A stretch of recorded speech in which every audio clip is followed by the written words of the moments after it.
બેન, હા જય માતાજી. પત્રકાર ચેનલ માંથી. હા જી બોલો બોલો.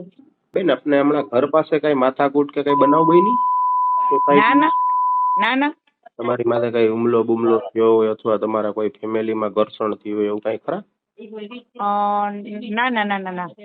તો એવા સમાચાર મને આવ્યા તમારી આખી સોસાયટી બહાર નીકળી હતી ને તમારા અને તમારા ઘરના સાથે કઈક અનબન થયું ને માથાકૂટ થઈને તમને કઈક હા ઈ આ બધું હવે એમાં તો એવું છે કે ભાઈ અત્યારે તો શું છે કે ભાઈ બધા ઈ બધું કરતા જ હોય. એટલે ના ઈ તો ઘરનો પ્રોબ્લેમ હતો. એટલે હા તો ઈ જ એટલે તમારા પતિ દ્વારા તમને કઈ મારકૂટ કરવામાં આવી ને એવા સમાચાર કાઢી મૂકવામાં આવ્યા એવું કઈ બન્યું છે એવું ખરું એમ?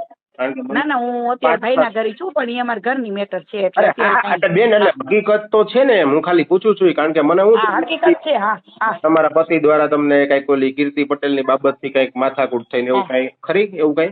એટલે કે હા એટલે આ બધું શું આ સમાજ કરાવે ને આવું આવું ને આવું હું તો સમાજ માટે લઈ હતી આ સમાજ ને આ બધું કરાવવાની એમ કે મેન શું છે અત્યારે મારું નામ છે એટલે બધાને આવું બધું કરવું છે. આપણે કઈ 100 નંબર ઉપર જાણ કરી કે ફરિયાદ બરિયાદ કેવું કઈ કર્યું છે? ના ના એવું નથી કરવું મારે. એમ નથી બેન, પણ હવે જો તમે આજે એક દીકરી તરીકે છો બરોબર છે, તો પછી આજે સમાજના બધા આગેવાનો ને એ લોકોને ખબર પડે ને ખોટું થાય એના કરતા ઘરજી બરજી કઈ કરી હોય કે એવું કઈ જાણ કરી હોય કઈ ખરું એમ?